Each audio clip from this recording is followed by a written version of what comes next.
إلى الوصول إلى شباك الحارس ياسر المسيلي، لكن كل الطرق إلى الآن، كل السبل ما هي ماشية. كرة من اللاعب معتز الموسى، تمريرة في منطقة الجزاء لمصلحة الأهلي، كرة في الجول.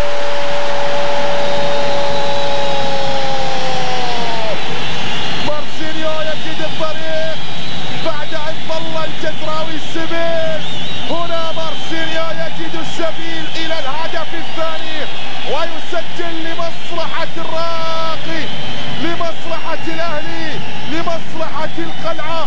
هنا في القلعة يضع الهدف الثاني في مرمى الجزيرة وفي مرمى علي خصيب، ويعطي التقدم لمصلحة النادي الأهلي بهدفين مقابل لا شيء. لن تسير وحيدا يا أهلي. شوف الكرة الماضية، السلام، جيبوا اللي يود التمريرة، جيبوا اللي مرر. يا سلام يا مسعد، يا سلام يا وجه السعد. في اللقطة الماضية تمريرة خيالية من مسعد أو من مسعد محمد مسعد، مرر إلى مارسينيو الذي يسجل ثاني أهداف